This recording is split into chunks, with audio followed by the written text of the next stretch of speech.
Le 11 janvier 2013, les troupes françaises débarquent au Mali. Cette opération militaire baptisée Serval prend de court la communauté internationale qui préparait, sous l'égide du Conseil de sécurité de l'ONU, les conditions d'une intervention par les forces africaines de la communauté économique des États de l'Afrique de l'Ouest, la CEDEAO, au Mali. Ce vaste espace dénommé Azawad par les mouvements armés Touareg des années 90 comprend les régions administratives de Gao, Tombouctou et Kidal et se trouve alors depuis plusieurs mois sous le contrôle de groupes islamistes affiliés à Al-Qaïda. L'avancée soudaine des djihadistes vers le sud en direction de la ville de Sévaré, dotée d'un aéroport et d'une base militaire, fournit le prétexte de l'intervention française qui bombarde et détruit leurs colonnes dès le 12 janvier. Ces opérations aériennes sont suivies 3 jours plus tard par un engagement des troupes françaises au sol. Le président François Hollande donne plusieurs objectifs à cette intervention. D'une part, reprenant une rhétorique des néoconservateurs US, il s'agit de détruire les terroristes et qui menacent la sécurité mondiale et d'autre part, de rétablir l'intégrité territoriale du Mali, autrement dit, la souveraineté d'un État et d'un gouvernement issu d'un coup d'État militaire récent, ajoutant donc à cette opération la dimension politique de l'ingérence.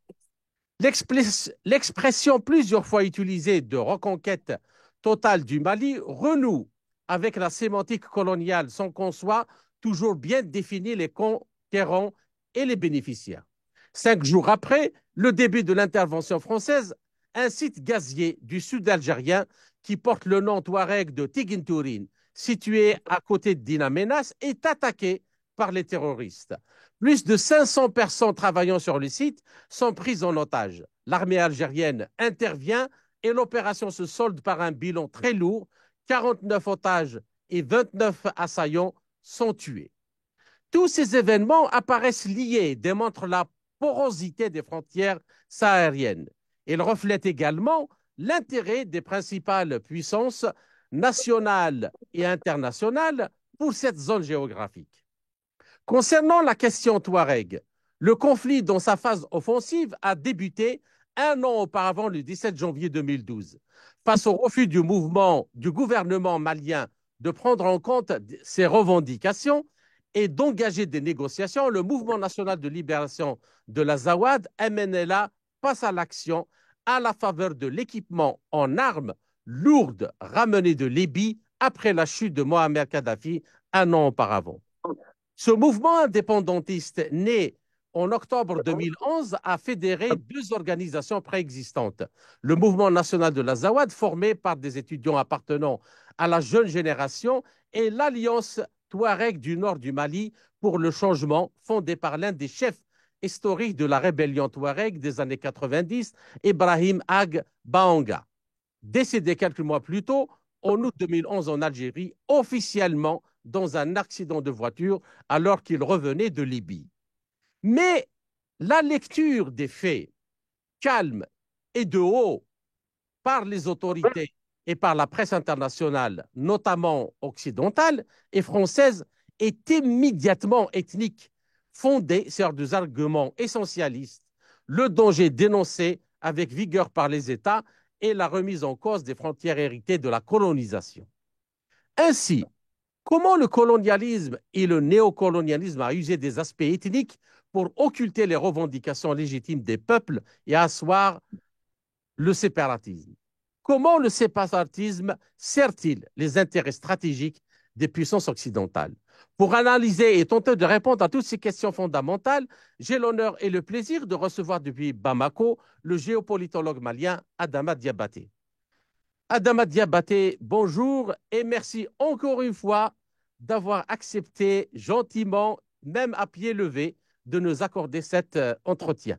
Alors, la première question, Adama Diabaté, vous qui connaissez bien la région, la lecture des événements proposés à l'opinion publique en termes d'antagonisme des races, des ethnies, des castes et des tribus évacue complètement la dimension politique. Donc, elle en cache également les enjeux souterrains qui concernent l'économie mondiale et le découpage des zones d'influence entre les puissances internationales avec l'entrée en scène de nouveaux acteurs comme les Américains, les Chinois, les Canadiens. On peut rajouter maintenant l'Iran, la Turquie, la Russie, qui bousculent l'ancien paysage colonial dominé par la présence française. Alors, l'accès convoité aux richesses minières, pétrole, gaz, uranium, or, phosphate, dont regorgent le Niger, la Libye et l'Algérie, d'après des prospections plus récentes, le Mali, n'est-il pas au centre de la bataille invisible qui se déroule dans le désert? Et in fine, les communautés locales n'ont-elles jusqu'ici jamais été prises en compte autrement que comme des leviers de pression dont qu'on systématiquement cherché à manipuler les puissances internationales. Absolument, mon ami. Votre question, elle regorge de réponses d'entrée en jeu. Euh, c'est le monde comme à l'accoutumée, c'est-à-dire séparé ou bien divisé pour régner. Quand les gens me disent qu'au Mali, il y a les djihadistes, il y a les séparatistes, il y a du n'importe qui là-bas, je dis non, il y a l'Occident ici. Le séparatisme, le djihadisme, tout le reste des histoires fomentées, ce n'est que les processus d'instrumentalisation des mécanismes de déstabilisation de nos pays pour mieux nous exploiter. Parce J'aime que beaucoup le mot instrumentalisation et je vous remercie de l'avoir utilisé parce que vous niez pas l'existence de problèmes, mais c'est que la question ne revient pas à l'existence de problèmes eux-mêmes, mais à celui qui les fait jouer pour son propre intérêt au détriment des intérêts des peuples locaux.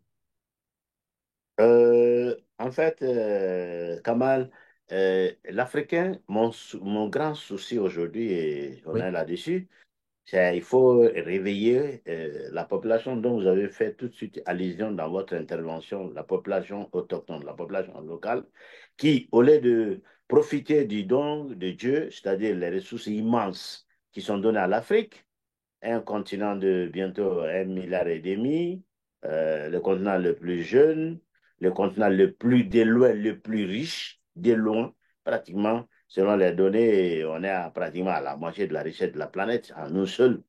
Mais quand vous venez en Afrique, c'est-à-dire une Afrique libre, une Afrique éveillée, une Afrique développée, c'est la fin du règne de l'Occident, littéralement. Et quand vous avez parlé d'enjeux, je vais prendre un petit exemple seulement du cas d'un petit nain prétentieux, la France. Cette affaire, pour que vous compreniez les enjeux, l'enjeu coûte le quart du PIB français. C'est-à-dire aujourd'hui, l'Afrique représente le quart du PIB français. Imaginez-vous, M. Gamal, un pays qui perd 25% de son PIB. Et comment ça s'appelle? Ça, c'est la destruction. Ça, Mhm. c'est la fin. Ça, c'est, vous comprenez. Mhm. Donc, voici un exemple d'enjeu qui se matérialise ici. Si l'Afrique est autant riche, mais la richesse de l'Afrique ne l'a jamais servi, le but de l'Occident, c'est toujours de maintenir l'Afrique dans cet état de fait. D'ailleurs, pour cela, je vais vous citer un des politiciens allemands, d'après la guerre, là, très respecté, que je respectais beaucoup, Helmut Kohl, et qui a l'habitude de dire, il a son allocution là-bas, que la Chine s'est affranchie de leur pression pendant qu'ils étaient occupés avec le démontage de la Russie. Bon, ce qu'ils ont pensé en ce moment démonter, mais qui apparaît ressuscité aujourd'hui et les créer, pas de problème, mais montrer la voie de leur déclin. Donc, la Chine s'est émancipée pendant qu'ils étaient occupés avec la Russie, mais qu'il n'y a pas question que l'Afrique ait une telle chance que parce qu'une Afrique développée, c'est la fin de l'hégémonie de l'Occident. Donc, j'aimerais pour que les gens ne pensent pas qu'en tant qu'Africain, que je vais un peu redorer l'histoire de l'Afrique, mais je cite le leader, quand je dis leader réellement, parce que son pays est le pays qui lead toute l'Union européenne, c'est la principale économie de l'Europe, c'est la locomotive de tout ce qu'on appelle européen. c'est le leader et pas le dernier, le chancelier de ce pays qui dit qu'il n'y a pas question que l'Afrique ait l'air suprême comme la Chine l'a fait. Donc ici, vous comprenez déjà le contexte géopolitique de tout ce qui se joue chez nous ici. Et tous les moyens sont bons, comme votre collègue journaliste Naomi Klein a l'habitude d'écrire. Elle dit la théorie du chaos. Je reviens quand même en 2012, c'est-à-dire d'où est parti le problème des déstabilisations actuelles ou des conflits armés dans le nord du Mali actuellement. Alors, suite aux troubles du Nord, c'est exactement la même chose. Et au projet d'une intervention militaire internationale, le gouvernement malien est renversé à Bamako, je rappelle, le 22 mars 2012, par un militaire inconnu, le capitaine Amadou Aya Sanogo, formé aux États-Unis. Alors, le putschiste, soutenu par une partie de l'opinion malienne, remet en cause toute idée d'ingérence étrangère pour résoudre la crise malienne. Et puis, la Constitution et les institutions sont suspendues et le blocage de l'appareil politique et militaire est total. Alors, sous la pression internationale, Sanogo accepte de rendre le pouvoir aux civils le 6 avril 2012, le jour même où le MNLA proclame l'indépendance de l'Azawad. Alors, et c'est le moment aussi où les mouvements terroristes commencent à fleurir. Est-ce que ce n'est pas quand même se moquer du monde euh, que d'attaquer le pouvoir malien actuel, alors que quand on voit comment les choses se sont passées, on se dit peut-être qu'ils ont pensé à ne pas refaire les mêmes erreurs qui ont été commises euh, à ce moment-là et qui ont fait perdre plus de 10 ans au Mali. Comment analysez-vous ces faits? Euh, euh, le pouvoir actuel a refusé d'être des nègres de maison. Et c'est ce qui ne les arrange pas. Euh, des serviteurs dociles. Euh, ils ont tiré les leçons du passé. Euh, Parce que Sanogo, le coup d'État de Sanogo, comme vous avez historiquement très bien chronologiquement situé, et vous allez dire que mais quelle coïncidence. C'est trop beau pour être de coïncidence, ce que vous venez de nommer. Tout homme intelligent, avec le minimum de sens, comprend ce qui se joue ici. Euh, Nous, comme les Russes disent, on nous a toujours joué au kuklavod. Seulement que ils sont les kuklavod et nous sommes les kukla. L'Africain, euh, peut-être il est temps qu'on se fatigue, qu'on dise finalement, ça suffit. Trop, c'est trop, ça suffit. Enough. Donc, le gouvernement actuel ne peut pas être aimé par l'Occident. Vous savez quoi? Parce qu'il me dit rien qu'hier, dans un de mes débats, j'ai fait un jeu de théologie. Quand on m'écrit à gauche, à droite, après les événements du Nord, j'ai dit, on crie à la démocratie, on fait la démocratie. J'ai dit, la démocratie, c'est où ça? Je voulais que vous me citiez sur la planète Terre où il y a la démocratie, dans le sens que vous comprenez. Arrêtez votre naïveté, les Africains. Arrêtez, vous avez trop subi de l'Occident pour encore refuser d'utiliser votre intelligence à sa juste valeur, à sa destination. Elle n'est pas là pour porter les fardeaux, la tête. Elle est là pour réfléchir. Et s'il faut réfléchir avec la tête, on doit comprendre que nous et l'Occident, c'est la mort et la vie. Ils ne vont jamais cohabiter. C'est toujours un côté qui gagne. Quand l'Occident prospère, nous faisons quoi? Nous peinons. Quand nous prospérons, l'Occident n'existe plus de toute façon dans sa forme prospère, riche et aisée que nous avons connue ces dernières décennies ou bien ces derniers centenaires. Donc, c'est pour vous dire que j'allais même reprendre, si je ne devais pas me gêner dans mes expressions, le fameux livre de Samuel Huntington de 82, quand il a parlé de Clash of Civilization. Oui. Et je me sens réellement, quand je lis ce livre, je vois que je vis ces réalités. Et ça devait venir tôt ou tard. Et je voulais appeler seulement les Africains à serrer la ceinture. Parce que si nous, les Africains, nous voulons une meilleure vie finalement, d'arrêter que nos enfants crèvent dans la mer Méditerranée ou d'autres mers là pour essayer d'aller chercher de meilleures vies à l'Occident, alors qu'il n'y a plus d'une meilleure vie là-bas, malheureusement que, il fait toujours beau là où on n'est pas. Par ailleurs, l'Occident est en train de se battre pour sa survie, littéralement. Nous cherchons notre confort et l'Occident est en train de se battre pour son existence. Pourquoi? Parce que je viens de vous donner l'exemple de la France. Un pays qui vit du quart de son PIB, du vol, et le jour où le propriétaire va s'aguerrir, mais lui, il meurt. Et ça va de soi avec toute l'Europe. J'ai toujours voulu rappeler aux Européens que le palais de l'Élysée, dont ils sont aujourd'hui fiers, a été construit de l'argent de l'esclavage. Et Poutine a l'habitude de dire qu'enlever tout ce qui a été piraté, volé dans le tiers-monde de l'Europe, on va retourner à l'époque des pailles, des maisons en paille. Et c'est littéralement ça. Et je veux que mes compatriotes comprennent ça. Et les gens honnêtes, les quelques gens honnêtes en Europe, peut-être des voix qui ne sont pas audibles, mais qui existent, et j'en connais beaucoup, savent que finalement, l'Afrique ne doit plus. Seulement en un jour, en un clin d'œil, on ne peut pas avoir la possibilité de déboulonner, de se débarrasser de tout ça, parce qu'ils ne vont pas laisser sans résistance.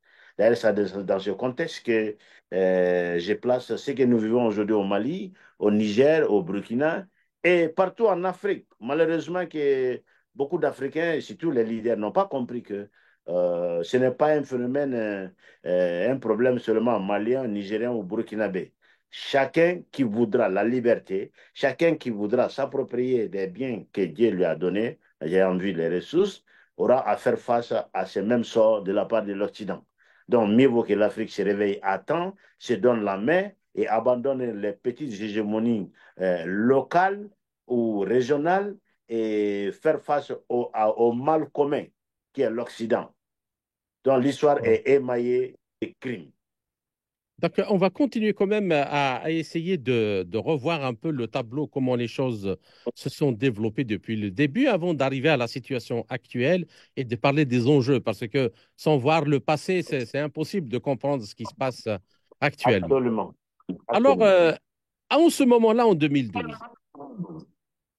alors que l'armée malienne a déserté Ouais. le nord en abandonnant son arsenal, une nouvelle carte militaire se dessine, donc clairement dominée par trois groupes terroristes ou djihadistes salafistes.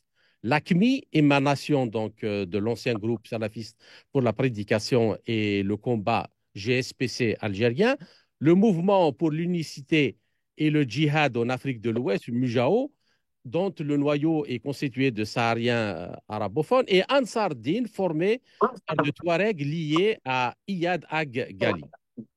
Alors, Adama Diabaté, n'est-ce pas la jonction entre les deux événements, le combat des Azawad, même si on peut accorder beaucoup de choses qui sont logiques par rapport à ce qu'ils ont revendiqué par rapport au pouvoir dans le temps, mais cette jonction, on se demande comment elle a pu se produire, la proclamation de l'indépendance de l'Azawad et l'essor des mouvements terroristes qui a donné l'occasion aux puissances occidentales d'intervenir au Mali et au Sahel, notamment la France et les États-Unis. Parce que Kamal, je sais que vous le savez très bien la réponse, mais en tant que journaliste, vous devez prétendre et me poser la question. Donc, je vais répondre, sachant que vous maîtrisez très bien cette matière. Ce n'est pas une coïncidence, mon frère. Les États-Unis, l'Occident, l'AQMI, Al-Qaïda, comme on dit ça, les frères musulmans et toute la liste continue, ce ne sont que des instruments de travail de la police, de la politique extérieure des États-Unis et de l'Occident.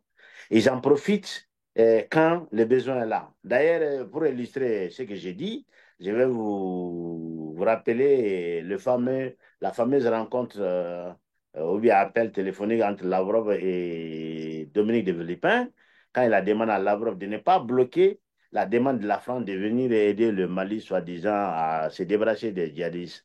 Question de la part de Lavrov, il dit, mais je n'ai pas compris. Les mêmes djihadistes que vous voulez tuer là pour C'était pas débarrasser le avec Mali. Dominique de Villepin, c'était Jean-Yves Le Drian.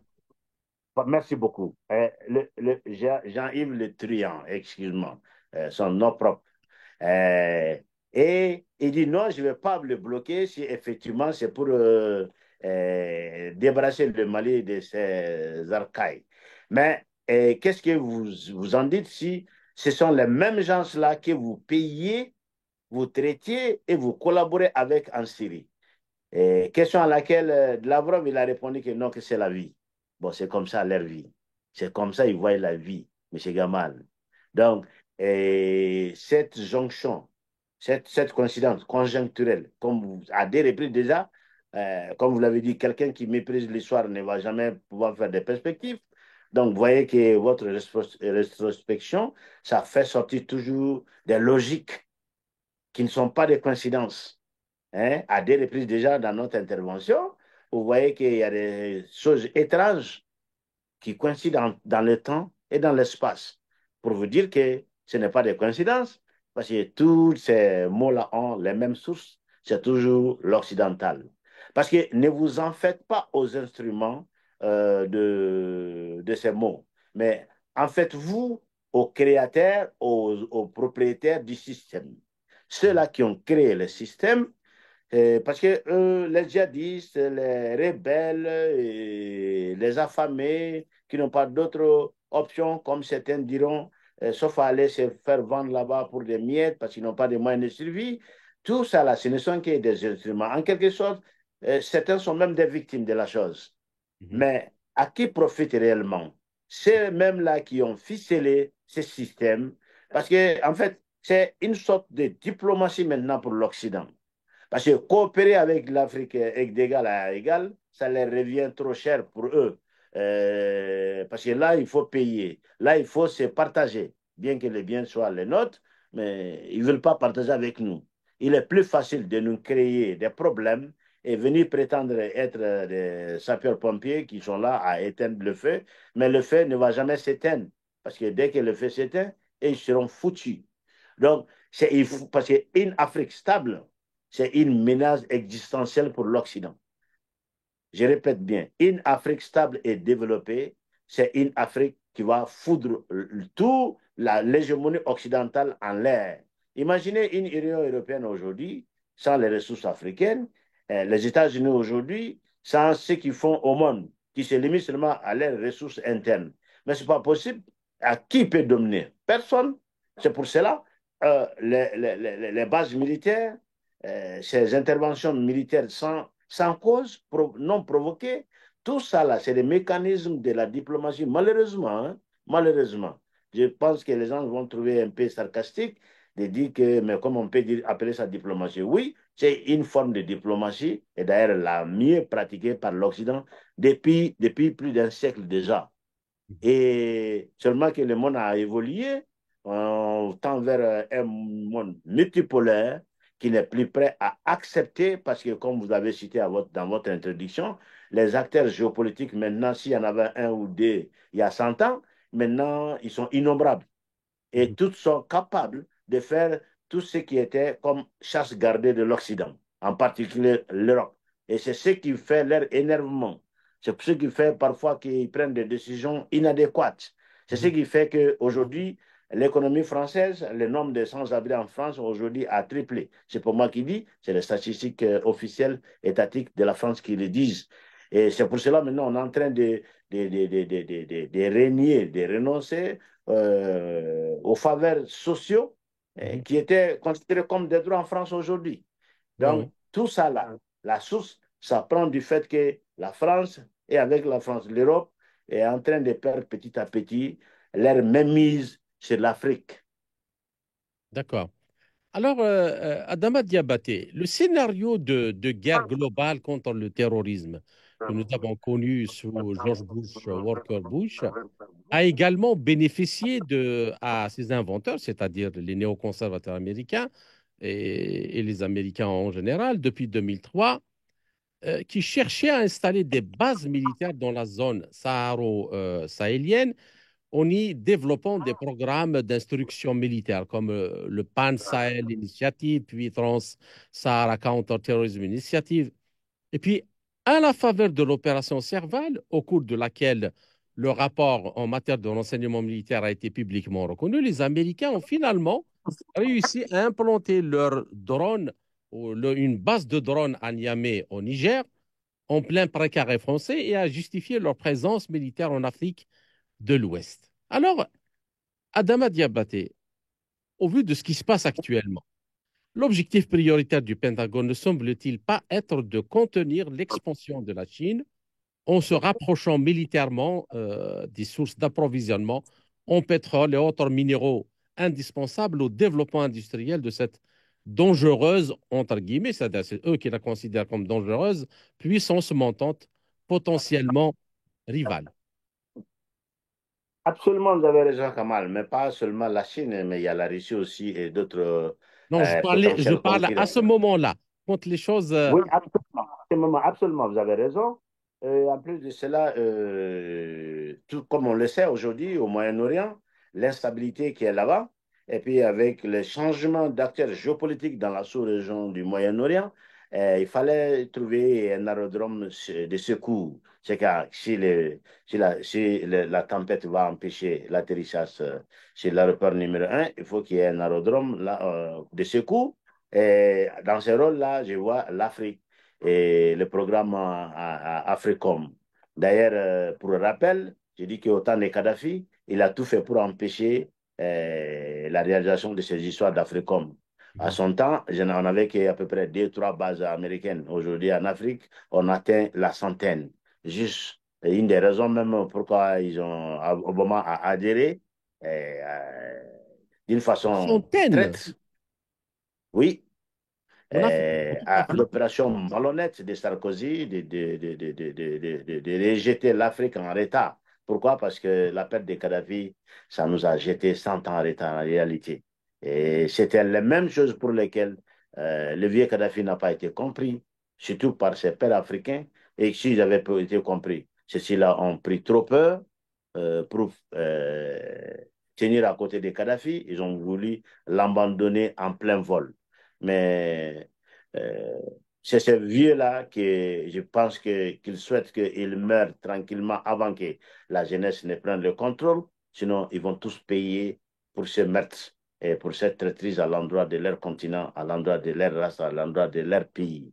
Donc, l'Américain aujourd'hui, pour contenir leur hégémonie, ils sont obligés géopolitiquement d'essayer de bloquer partout les initiatives qui viennent de la Chine. Pourquoi? Parce qu'économiquement, aujourd'hui, la Chine est plus attrayante que l'Occident.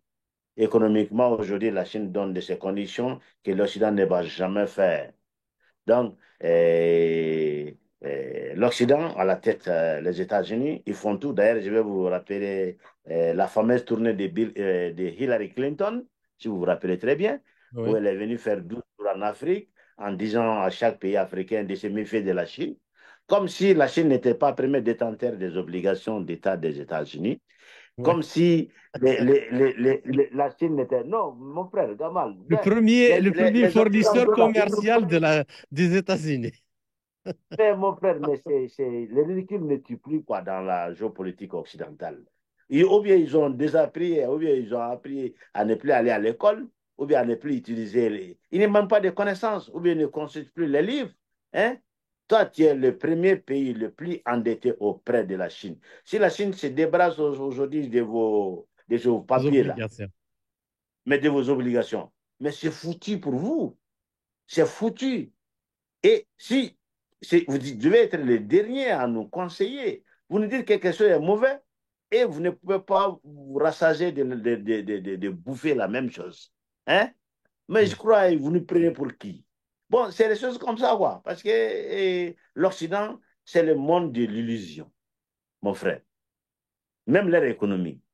C'est les pronostics. S'il n'y a pas de telles choses cette année, je pense que l'économie française va évoluer à tel niveau, blablabla. Bla, bla, bla. S'il n'y a pas de cataclysme, ceci, et on sort ça, on dit le PIB. Ce n'est pas de l'économie réelle. C'est des montages, c'est des trucs boursiers. Hein? Nous, on est fatigués de ça.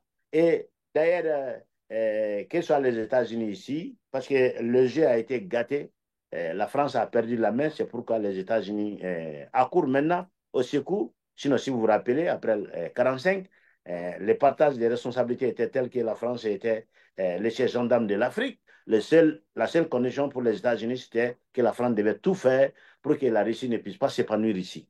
Mais comme les États-Unis voient maintenant que leur petit-fils ne peut plus contenir le mal, bon, comme vous le dites, hein, nous constituons le mal, parce que notre éveil, c'est un mal pour eux. Parce que c'est D'accord. un danger existentiel pour eux. Donc, il faut que les grands frères maintenant interviennent, parce que l'autre, il est trop faible pour faire ça. Et il est trop mal aimé pour ça. Mais les D'accord. États-Unis, il ne faut pas qu'ils pensent qu'ils sont encore mieux aimés que eux, hein, parce qu'on sait les conditions de nos frères chez eux. On sait ces 30 dernières années, les 14 guerres, plus de 16 000 milliards qu'ils ont dépensés, et aucune des guerres n'a été provoquée, qu'on ne connaît pas ces histoires. Le lundi 7 février 2022, devant les diplomates en poste à Bamako, le Premier ministre malien Choguel Kokala Maïga a accusé directement la France pour la deuxième fois d'avoir profité de sa présence militaire depuis 2013 au Mali pour faire avancer son plan de partition du pays. Alors, pour lui, en 2013, après la libération du nord du pays dans le cadre de l'opération Serval, l'intervention s'est muée dans un deuxième temps en une opération de partition de fait du Mali. L'armée française a permis, selon le Premier ministre malien, la sanctuarisation d'une partie de notre territoire où les territoires ont eu le temps de se réfugier, de se réorganiser pour une sanctuarisation des terroristes qui ont eu le temps de se réfugier, de se réorganiser pour revenir en force à partir de 2014. Et c'était l'année où 2014, rappelons-le, l'année où l'opération Barkhane a été lancée. Alors, idem pour la task force Takuba, pour lui, elle a été montée pour diviser le Mali. C'est le sabre en Shanghai, comme il l'avait expliqué, et ça n'est pas un nom qui a été pris par hasard pour lui. Alors, alors que c'est la deuxième fois que le Premier ministre malien accuse la France de vouloir diviser le pays, quels sont les faits qui pourraient accréditer ces propos?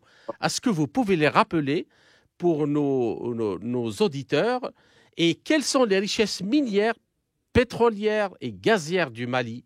La guerre au Mali est-elle in fine une guerre pour l'accès et pour le contrôle des richesses du pays et du Sahel en général, sous couvert d'une guerre contre le terrorisme?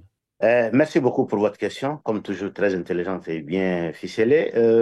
Mon ami Kamal, ce que je voulais vous rappeler, c'est que beaucoup ne savent pas que Shogel, bien qu'il soit un spécialiste en communication, est un excellent historien. Oui. Et c'est quelqu'un avec une mémoire c'était phénoménale. Et il a ses capacités de rétention et quelque chose va se passer entre vous 100 ans après, il va vous rappeler même le temps qu'il faisait dans le ciel. Tellement, hein, le gars, il est intelligent.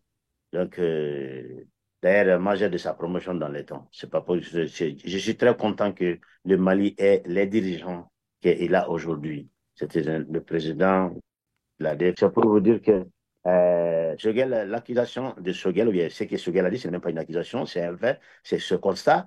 Il a commencé avec la création euh, de la société depuis 1957. La première tentative de réunir cette zone très riche dans les eaux souterraines, en gaz, en pétrole, et en uranium, en phosphate, en sel, et je peux continuer la liste. Depuis 57, déjà, ils voulaient en faire, euh, sous couvert du nom des Touaregs, une propriété des Touaregs, comme ils ont dit, et à ce qui plaira aux Touaregs d'y participer. C'est comme ça qu'il s'est exprimé. Donc, ce n'est pas un accident. Et toute la logique de ces instrumentalisations rebelles ou djihadistes, c'est déjà vu. Depuis 63, la première rébellion jusqu'à aujourd'hui, c'est toujours créer des situations où le pays ne pourra pas contrôler ces zones riches en ressources du sous-sol. Mhm. Et Shogun, depuis qu'il se méfie des prémices de dire c'est nous qui le disions tout le temps parce qu'il le savait, mais il ne pouvait pas se permettre. C'est quand la France a débordé maintenant qu'il s'est permis. Parce qu'en ce moment, M. Kamal, c'est que la communauté internationale, pas toutes, mais beaucoup ne savent pas, c'est qu'on avait déjà des données de renseignement, on avait des témoignages des participants aux activités anti-maliennes de la part de l'armée française ici, c'est-à-dire les gens à qui ils payaient de l'argent pour commettre des histoires, et puis des Maliens même qu'ils pensaient autant apatrides, mais qui en réalité jouaient le rôle de double agent. Et c'est quand on a ramassé suffisamment de preuves irréfutables que, après la déclaration du PM, le ministre des Affaires étrangères est allé demander jusqu'aux Nations Unies à ce qu'on accorde une séance au Mali pour que nous exposons les activités terroristes de la France. Oui, littéralement, en ces termes, les activités terroristes de la France. Parce qu'on a des témoignages accablants. Et à ce moment, la Comment France ne la France, permet pas, à cause de son droit de veto, statut que de cette veto, session soit tenue. absolument. Absolument. Parce qu'on a des témoignages, on a des vidéos matérielles, Mm. on a des audios, des vidéos, des témoignages, des personnes physiques qui sont là, et puis des scènes d'entraînement, des scènes de distribution d'euros, des scènes de distribution de nouveaux paquets de dollars, des communications. On en a tellement, plus d'une centaine. C'est des preuves irréfutables. C'est pour cela que la France, malgré la gravité de l'accusation, vous n'êtes pas sans comprendre que si jamais nos accusations étaient vaines, à la seconde, la France allait exiger à ce que son nom soit blanchi. Mais Mhm. elle ne le fait pas. Pourquoi? Parce que c'est des choses irréfutables et elle est au courant. Seulement, elle n'a pas pensé qu'on allait oser. Et on a osé. Mhm. Donc, cette déclaration de Choguel, c'est pour dire à la France seulement que finalement, on est mature. Et finalement, on n'est plus prêt à nous taire quand vous terrorisez, quand vous nous tuez, quand vous nous maltraitez, quand vous nous rabaissez, quand vous nous traitez moins qu'un animal domestique bien dressé. On n'est plus prêt. Et quand on crie, on dit non, il faut qu'il soit là pour nous aider. J'ai dit, mais aider en quoi faire? À manger ce que Dieu nous a donné? Nous, on n'est pas prêt à partager. Si je vais chez vous, Gamal, à la maison, c'est vous qui devez me servir. C'est vous qui devez me partager.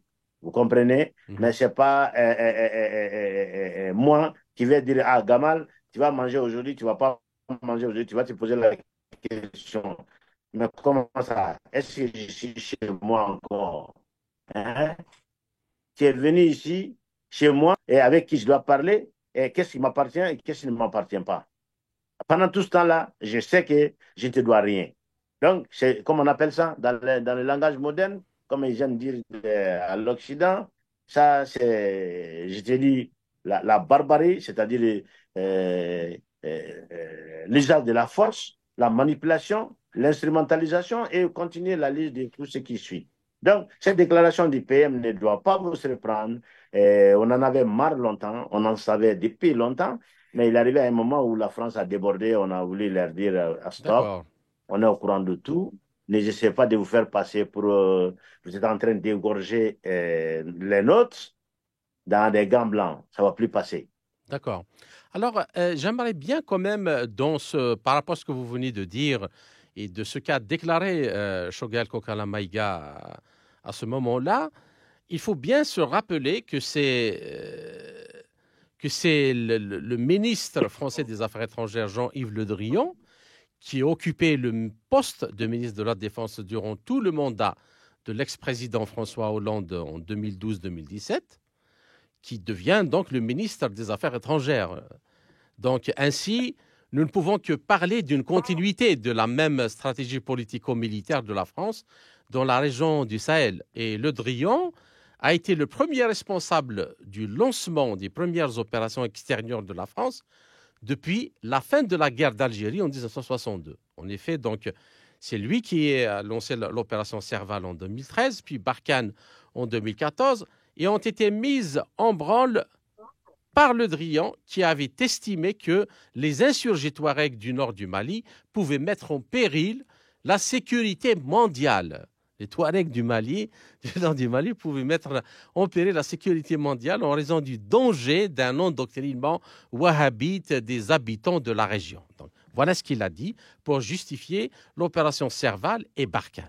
Alors, Adama Diabaté, ainsi, les groupes armés du nord du Mali qui n'ont jamais menacé la France ou l'Occident, encore moins commis des actes terroristes sur leur territoire, n'ont-ils pas servi de prétexte à des opérations militaires extérieures françaises dont les plans étaient en réalité échafaudés bien avant pour des intérêts géostratégiques? C'est-à-dire que ce que je veux dire, que nous ne voulons pas nier, les droits légitimes des peuples touaregs, d'avoir tout ce qu'ils ont revendiqué. Mais le problème, c'est que il y a cette instrumentalisation. Mon ami, quand vous dites que vous ne voulez pas leur nier leurs droits, je vais vous faire un rétrospectif, un rappel. Oui. Il y a collision entre les droits des peuples à l'autodétermination et l'intangibilité des frontières des pays. Ça a été toujours une collision de droits en droit international qui n'a jamais été résolue. Mais pour ceux qui ne savent pas, rappel historique. Contrairement par exemple à notre voisin, l'Algérie, où elle a pu gérer son problème très calmement, mais pas de la manière à l'occidentale, les Touaregs chez nous ne font que pratiquement 5 à 7% de la population. Donc, quand on parle de l'autodétermination du peuple, il y a une certaine masse qu'il faut atteindre pour au moins prétendre à quoi que ce soit. C'est pour vous dire que tout ce qui se passe au Mali par rapport aux Touaregs, ce n'est que de l'instrumentalisation. Sinon, le deuxième argument que je vais vous dire, pour dire que les Touaregs, en réalité, n'ont aucune raison de se révéler au Mali, je vais vous dire que ma région, la région de ségrégation donatrice au budget malien, mais le dernier récipient. Mais la région de Kidal, de Gao, de Tombouctou, le nord du Mali, ne donne rien, il n'y a même pas d'impôt là-bas, mais ils sont les premiers récipients depuis l'indépendance à aujourd'hui. Si vous prenez depuis 62, 63, la première rébellion à aujourd'hui, vous prenez le nombre de populations qui vivent au nord et la part du budget qui va là-bas et le reste des régions, Kidal reçoit parfois 12 fois, je dis bien 12 fois, plus de budget proportionnel à sa population que le reste des régions. Que tout le reste des régions du pays. Merci. Vous voyez humainement que la raison, ce n'est pas l'économie. Ce n'est pas l'économie. Même les plus grands projets qui sont venus au Mali, des projets transsahariens qui devaient relier, ils ont pied à des instrumentalisés et qui ont empêché, qui ont tué les employés des Chinois.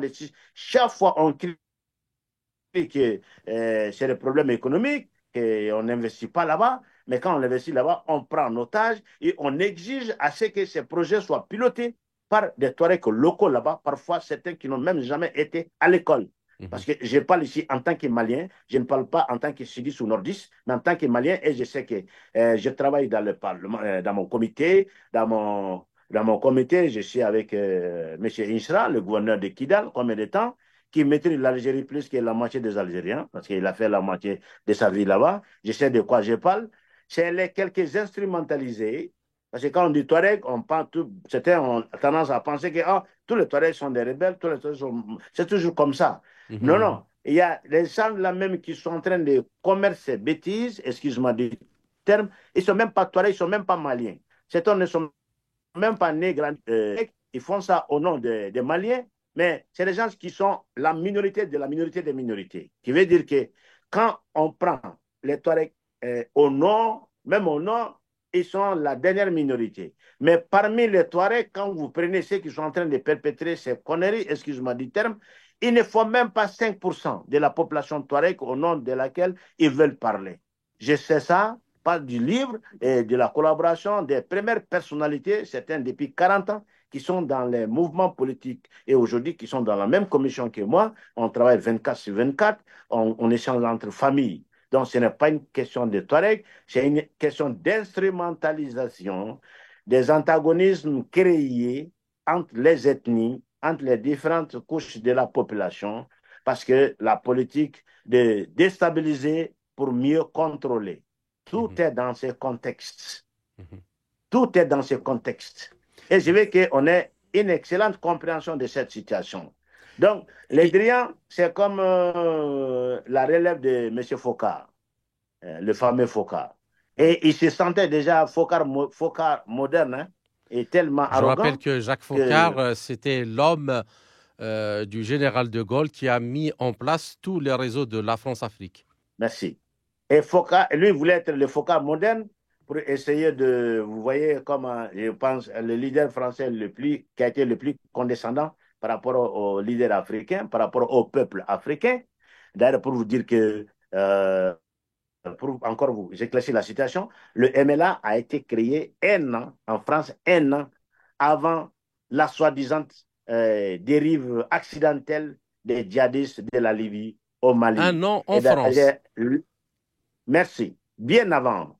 Et Mhm. d'ailleurs, l'ex soi-disant ministre des Affaires étrangères de ce fameux gouvernement de l'Azawad, et il est aujourd'hui en retraite, je ne sais pas, on l'a cherché ou bien il a abandonné, et il a fait un écrit dans la presse où il demande à Sarkozy qu'ils ont fait leur part du boulot en trahissant Kadhafi, mais que Sarkozy leur avait promis de leur couper et de leur Justement, donner la justement, moitié du Mali. je veux d'abord, si vous me permettez, Adama Diabaté, justement, de revenir sur cet épisode-là et de vous redonner la parole pour continuer votre développement. Alors, je rappelle Je vous en justement, prie. puisque vous me tendez la perche, qu'en octobre 2021, dans un entretien à la radio nationale algérienne, Chogal Maïga, donc le Premier ministre actuel du Mali, avait affirmé qu'il existait certaines zones dans le nord du pays qui sont interdites d'accès à l'armée malienne par la France, ce qui nous a créé un État à l'intérieur d'un État,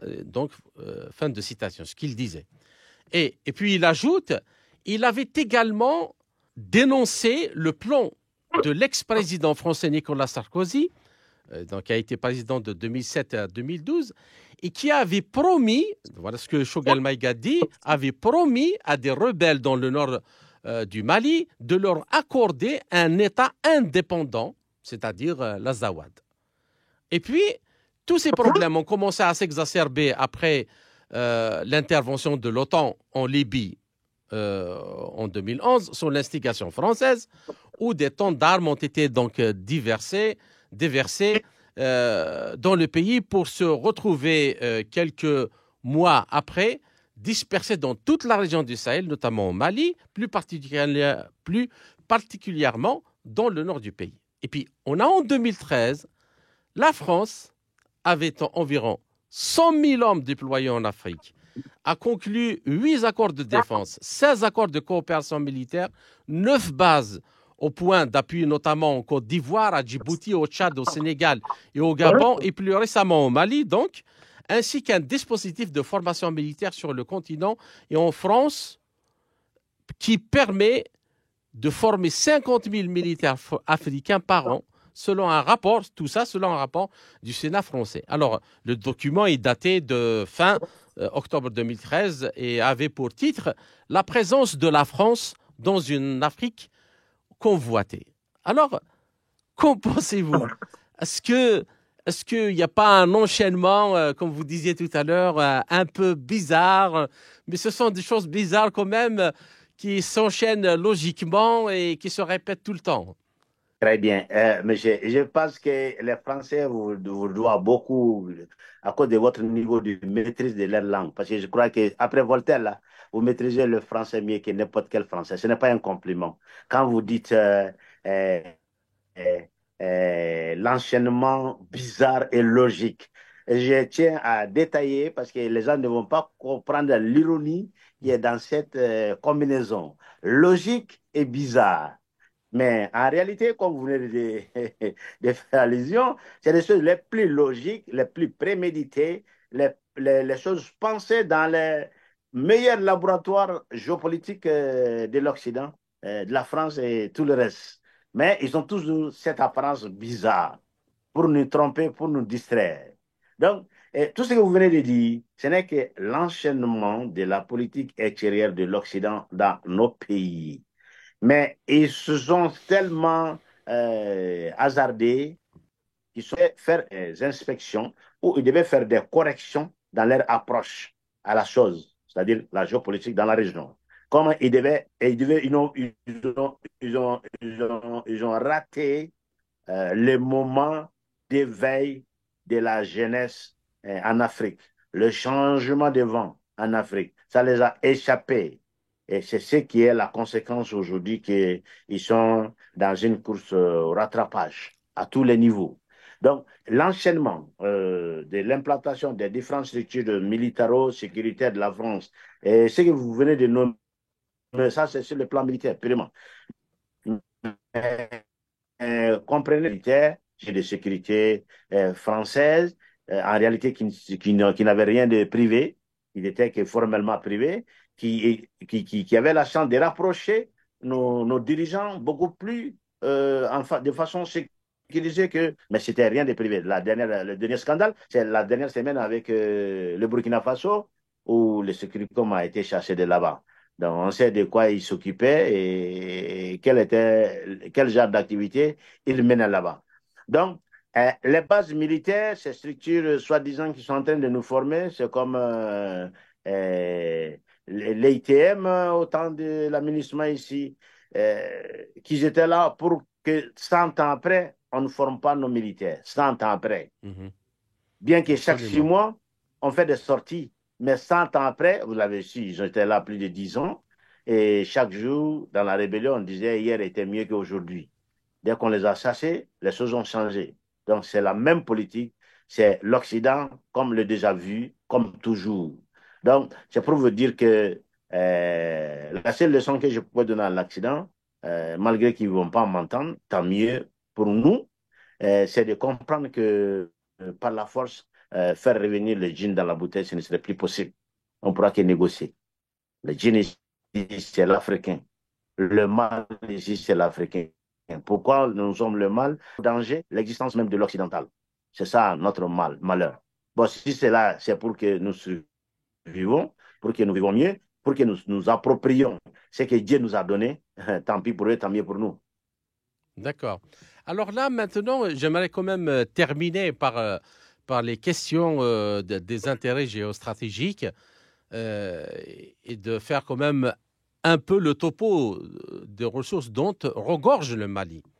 Alors, en dépit de sa position de troisième producteur d'or en Afrique, le Mali est le troisième producteur d'or en Afrique. Le Mali dispose d'un important gisement de pétrole, dont le principal bassin de Taoudéni se trouve justement dans le nord du pays.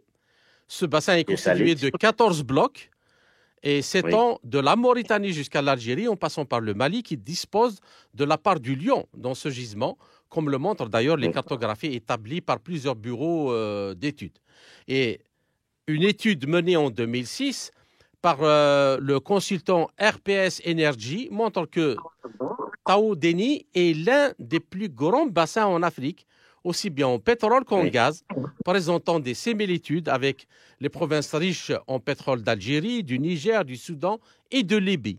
Et cette région a connu des débuts d'activité pétrolière d'ailleurs depuis l'année 2004 suite à l'adoption d'un code d'exploitation et à la définition de 29 blocs explorables dispersés sur une superficie de 700 000 km². Au moins 15 sociétés étrangères se sont installées dans le cadre de contrats de partage de la production, dont la Sonatrach algérienne, justement, l'australienne Baraka Energy, l'Heritage Oil du Qatar et la norvégienne Statoil. Et puis, cependant, toute cette activité s'est arrêtée en 2012, encore hasard du calendrier, aux coïncidences logiques et bizarres, en 2012, suite au déclenchement du conflit armé donc dans le nord du Mali, et l'économie française, comme vous l'aviez dit, reste très dépendante de l'Afrique, notamment sahélo-subsaharienne, en ce qui concerne les approvisionnements en métaux stratégiques pour son industrie de haute technologie, à savoir l'uranium, l'aluminium, le cuivre, le fer, les terres rares, le niobium, le tantal, le cobalt, le nickel et le coltan, et j'en passe. Alors, Adama Diabaté, depuis l'arrivée de la Chine, de l'Inde, du Brésil, la Turquie, Israël même, et dernièrement de la Russie et de l'Iran en Afrique, la France se trouve complètement déclassée aussi bien sur le plan économique que politique, militaire, culturel et même linguistique. Alors, n'est-ce pas ça qui motive toutes ces politiques-là de néocoloniales de déstabilisation au lieu de revenir à la raison et de comprendre que l'intérêt de tous est dans le partage? Absolument, Monsieur Gamal. Et c'est la panique, en fait. Parce que le petit nain français avait trop régné dans l'Afrique en se comportant en géant. Et c'est révélé que les vrais géants étaient loin. Ils étaient allés brouter quelque part d'autre. Et du coup, pas un, mais quelques, pas un, pas deux, pas trois, mais beaucoup d'entre eux se sont intéressés désormais au précaré, entre guillemets, du petit nain, réellement, qui jouait au grand au détriment des victimes africaines. Donc, au lieu de rencontrer la situation, le basculement géopolitique avec lucidité, la seule solution qu'elle a eue, c'est d'essayer encore de menacer, de taper sur la table, de prétendre être menaçant et être capable encore de nous faire revenir dans la bouteille par force, comme je le disais tout de suite. Malheureusement, ils ont oublié que les autres prétendants qui étaient là pour la belle fiancée étaient plus forts que lui sur beaucoup de plans. Et au lieu de passer à la négociation, au lieu de raisonner comme vous venez de dire que la meilleure solution c'était dans la négociation, dans le partage, elle a voulu encore jouer au rôle de précaré. C'est ce qui est la foutu à l'air. Pourquoi? Parce que je vous promets que dans les quelques générations à venir, la France sera jamais la bienvenue ici.